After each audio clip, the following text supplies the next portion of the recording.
ke-134. Kesadaran dan memaafkan. Lucy mengurungkan niatnya untuk ke bandara. Dia malah pulang ke rumah neneknya yang sudah kosong. Dia benar-benar merasa resah, bukan karena Arjun melainkan ucapan Nathan yang meminta dia menjauh dan jangan bertemu lagi. Nathan, padahal aku baru saja merasa bahagia karena memiliki teman untuk mencurahkan isi hati. Tetapi kenapa sekarang kamu malah membenciku?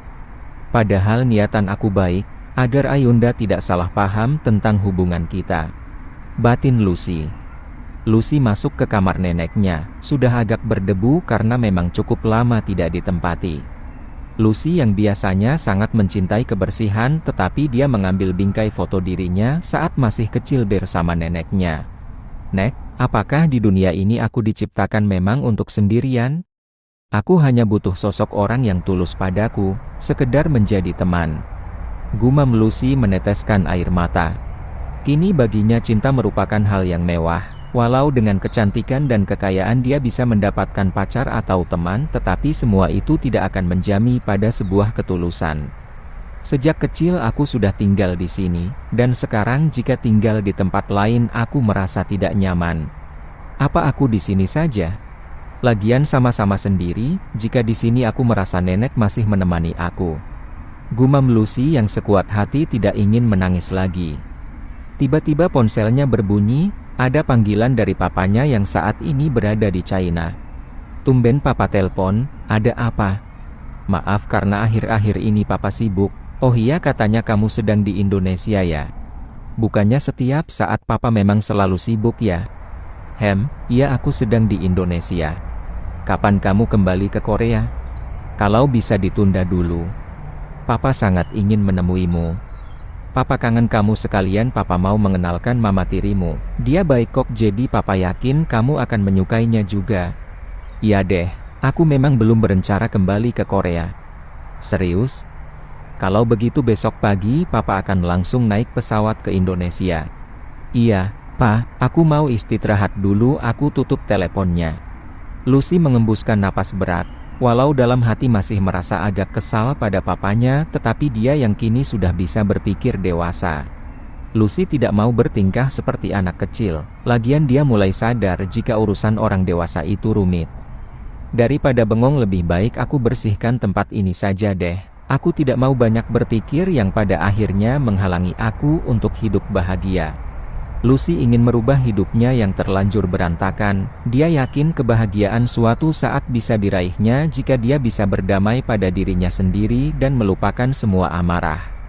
Walau pada kenyataannya dia masih sangat kecewa pada takdir hidupnya, tetapi dia ingin belajar menjadi orang yang lebih bijak. Menyapu, mengepel dan membersihkan semua perabotan dari debu.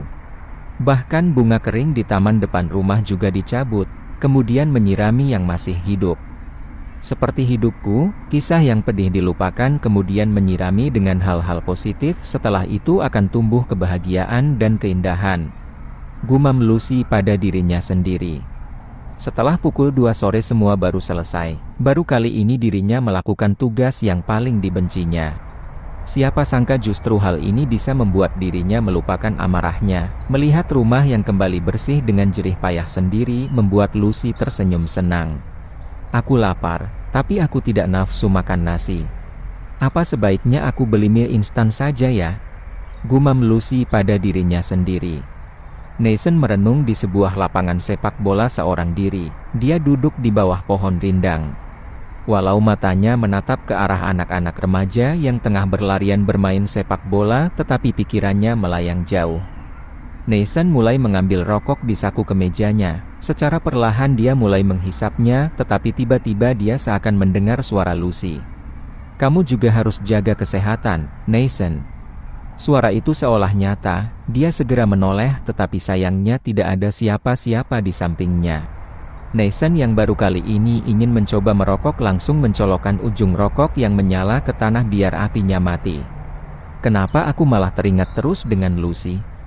Padahal seharusnya aku bersedih karena aku tidak boleh memperjuangkan cinta Ayunda. Keluh Nathan sembari meregangkan kedua bahunya yang terasa penat. Ingin sekali Nathan sekedar mencurahkan isi hatinya. Tetapi Arjun dan Nala sedang bahagia dan dia tidak mau mengganggu mereka. Sedangkan Helmi, bisa-bisa malah akan semakin kesal karena lelaki itu adalah saingan cintanya. Lucy, walau aku sering berpikir jika aku tidak mungkin bisa bersama Ayunda, tetapi aku masih saja ingin berjuang. Dan tadi jika kamu tidak keceplosan mungkin perjuangan aku masih bisa aku lanjutkan, gumam Neisen kesal. Pagi tadi saat Neisen dan ayahnya berjalan menuju ke tempat shalat tanpa sengaja di depan kamar Ayunda mendengar Lucy yang menyatakan jika Neisen mencintai Ayunda. Hal itu menyebabkan setelah Neisen mendapat teguran keras dari sang ayah. Neisen, usiamu kini sudah matang untuk menikah. Cintamu pada Ayunda tidaklah pantas. Kamu tidak akan mungkin bisa menunggu Ayunda karena dia masih kecil. Dia bahkan belum lulus SMA. Sebagai satu-satunya putri Yongki dan Indria, tentu saja Ayunda diwajibkan sekolah sampai tinggi. Sedangkan kamu, saat ini sudah sangat cocok untuk memiliki anak. Jangan berharap pada sesuatu yang jelas-jelas hanya melukai diri sendiri. Jika kamu belum juga memiliki pengganti Ayunda, maka ayah akan menjodohkan kamu dengan gadis pilihan ayah. Siapapun bisa kamu nikahi, kecuali Ayunda. Ucapan ayahnya yang begitu tegas masih selalu terngiang di telinga Neisen, seperti jarum yang menusuk-nusuk, tak berdarah tetapi menyakitkan. Kemudian ada bola yang melayang ke arahnya, jika dia tidak sigap menghindar bisa-bisa kepalanya akan terbentur tendangan bola yang cukup keras itu. Ah Lucy, aku harus minta maaf padanya, aku terlaluan. Gumam Neisen segera berlari pergi. Terkadang saat emosi Neisen tidak bisa mengontrol ucapannya, dan itu adalah hal yang paling dibencinya karena ucapannya itu mampu membuat orang lain terluka. Sudah berulang kali Neisen mencoba untuk mengontrol mulutnya, tetapi nyatanya dia tetap saja masih melukai Lucy untuk kedua kalinya.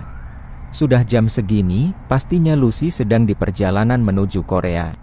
Apa aku kembali ke sana? Tapi pekerjaan aku sudah selesai di sana, bagaimana cara aku minta izin pada orang tuaku? Atau aku pergi nekat saja? Tapi jika tiba-tiba dicari bagaimana? Gumam Neisen kebingungan. Setelah masuk ke dalam mobil, Neisen membuka ponselnya, iseng cek status dan dia melihat Lucy yang membersihkan rumah. Dia yakin itu adalah rumah milik nenek Lucy tempat tinggalnya semasa kecil, karena Lucy dulu sering cerita mengenai tempat itu. Syukurlah, ternyata dia belum kembali ke Korea. Untung saja Lucy hobi membuat status mengenai kegiatannya sehingga mudah sekali dilacak. Gumam Neisen tertawa sendiri. Lucy memang cewek yang rempong, meskipun begitu dia adalah sosok orang pendengar yang baik dan juga peduli pada sekitarnya.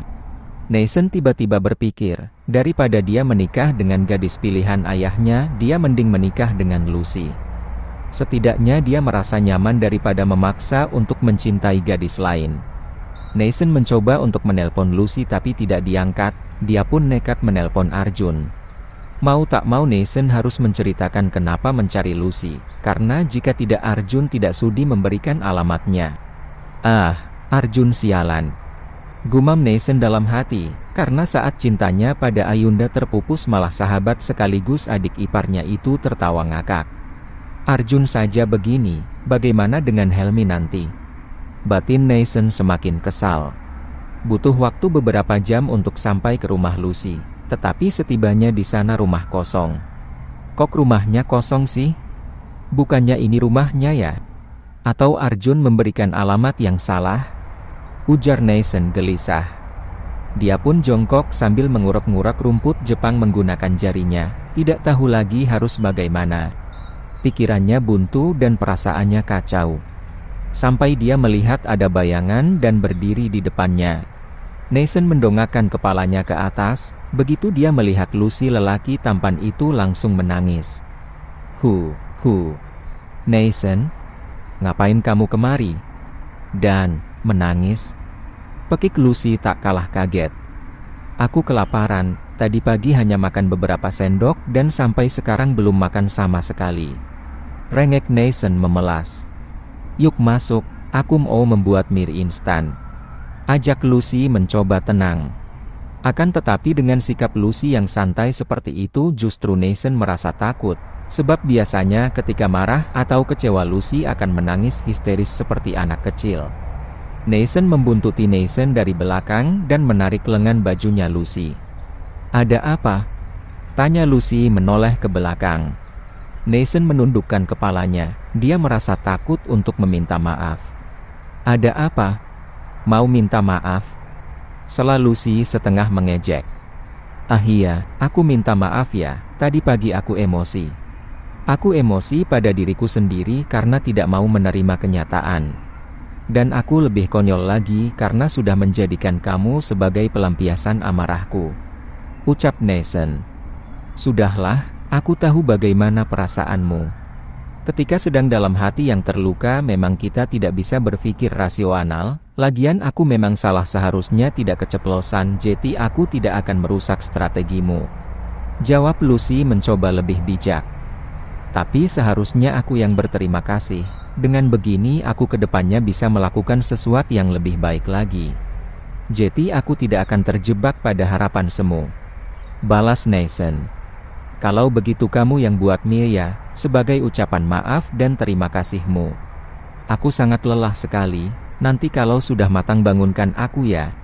Aku mau tidur beberapa saat saja di sofa ruang tamu, karena aku juga sudah lemas kelaparan," pinta Lucy berlalu pergi dengan senyuman manis. "Iya," jawab Nathan sangat senang. Nathan dengan senang hati meraih tas jinjing yang berisi mie kuah, sali, telur, sosis dan cabai. Dia pun segera ke dapur dan memasaknya. Tidak membutuhkan waktu lama masakannya sudah jadi, dia segera mencari Lucy. Rumah Lucy besar sekali, kasihan dia di sini tinggal sendirian, batin Nathan. Saat dia melihat wajah cantik yang tertidur, Nathan tiba-tiba bisa merasakan betapa kesepiannya Lucy.